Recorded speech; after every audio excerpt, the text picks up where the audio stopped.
میں نے ایک ایسے علاقے میں جنم لیا جہاں دشمنی کا سلسلہ نسل در نسل چلتا تھا، اور جب تک دو فریق ایک دوسرے سے بدلہ نہ لے لیتے ان کی راتوں کی نیند حرام ہو جاتی۔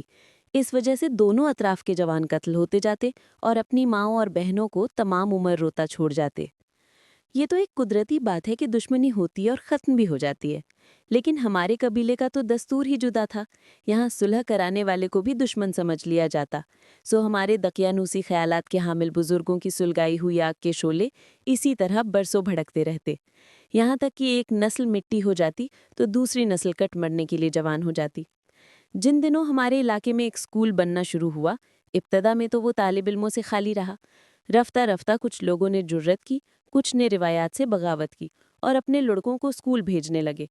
اب کچھ صلح جو لوگوں کے دلوں میں امید کی شمع روشن ہو گئی کہ بالآخر ایک دن ایسا بھی آئے گا جب قبیلے بھر میں علم کی روشنی پھیلے گی اور لوگ یہ سوچنے پر مجبور ہوں گے کہ پرانے رسم و رواج میں جو قباحتیں صدیوں سے رواج پا چکی ہیں ان پر نظر ثانی کی ضرورت ہے۔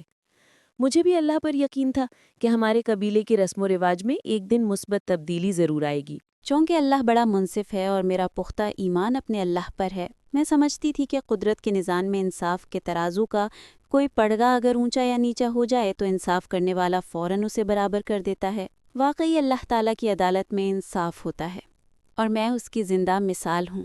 دیہاتوں میں لوگوں کے گھروں کی بناوٹ شہر کی نسبت مختلف ہوتی تھی۔ دیہات میں چند ایک گھروں کی ہی چار دیواری ہوتی تھی، زیادہ تر گھروں کے صحن کھلے ہوتے تھے۔ ہمارے گھر کے صحن کے چاروں طرف پختہ دیوار تھی۔ اس کی وجہ یہ تھی کہ میرے پرکھوں کی مدتوں سے ایک قبیلے کے ساتھ دشمنی چلی آ رہی تھی۔ انہی دنوں دونوں گروہوں کی ایک بار پھر ایک عورت کی وجہ سے جھڑپ ہو گئی اور دونوں طرف کے چند مرد زخمی بھی ہوئے۔ فریقین نے ایک دوسرے پر مقدمے درج کرائے، مگر واردات زیادہ سنگین نہ ہونے کے باعث جلد ہی معاملہ خارج ہو گیا۔ ہمارے مرد بھی رہا ہو کر گھر آ گئے، ان میں میرے دو بھائی بھی شامل تھے۔ ان دنوں میں 17 برس کی ہو چکی تھی اور بھائیوں کو میری بڑی فکر لاحق تھی۔ اس واقعے کے بعد انہوں نے بابا جان پر دباؤ ڈالا کہ ختیجہ کی شادی کر دی جائے، کل کلاں کوئی بات ہو سکتی ہے۔ والد کو خود بھی اس بات کی فکر تھی۔ انہوں نے رشتہ داروں میں کہلوایا اور ایک موزوں رشتہ مل گیا۔ بات طے ہوئی اور 2 ماہ بعد میری شادی ہو گئی۔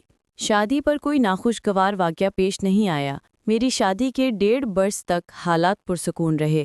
اللہ تعالیٰ نے مجھے ایک بیٹی سے بھی نوازا جس کا نام میں نے گلاب رکھا۔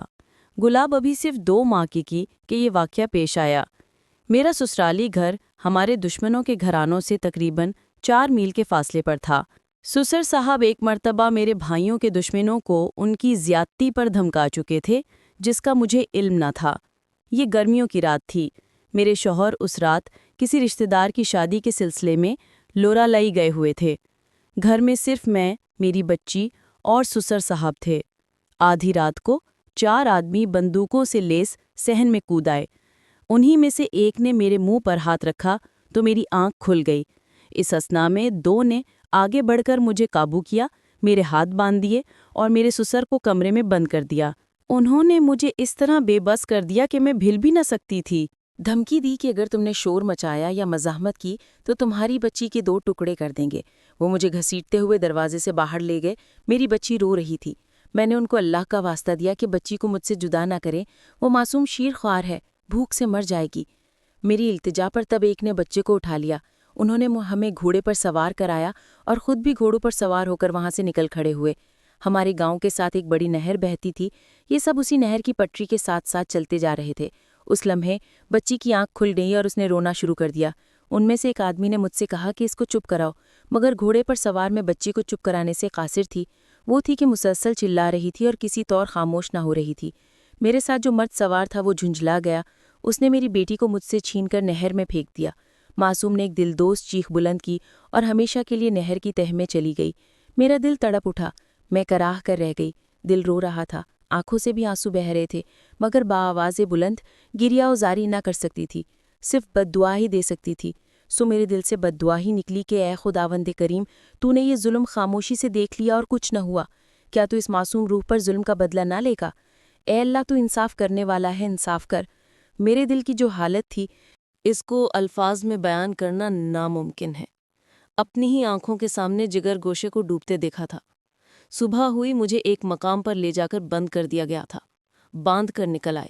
جب میرے بھائیوں کو اس واقعے کا علم ہوا تو وہ بھی سر پر کفن باندھ کر نکلے۔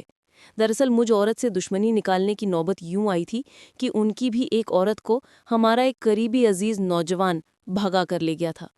اگرچہ وہ لڑکی اپنی مرضی سے اس کے پیچھے نکلی تھی، لیکن دشمنی میں اور زیادہ زہر تو گھل گیا تھا۔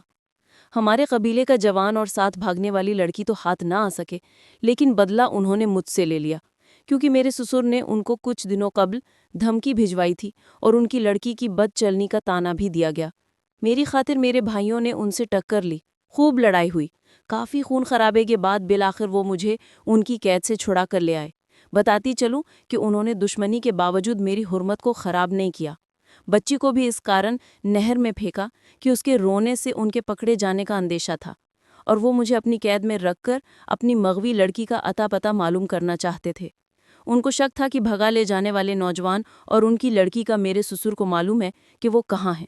بہرحال میرا تو اس معاملے میں کوئی قصور نہ تھا، محض دشمنی کے سبب وہ مجھے گھر سے اٹھا لے گئے تھے تاکہ جگ میں میرے سسر کی بدنامی ہو اور میرے بھائیوں کی بھی پگڑیاں اچھلیں۔ میں تو گھر واپس آ گئی، مگر اپنا سکون کھوائی۔ ہر وقت بچی کی یاد اور اس کی اپنی آنکھوں کے سامنے موت کے سبب بے چین رہتی۔ اس کے ڈوبنے کا وہ منظر بھولتا ہی نہ تھا جو میں نے خود اپنی آنکھوں سے دیکھا تھا۔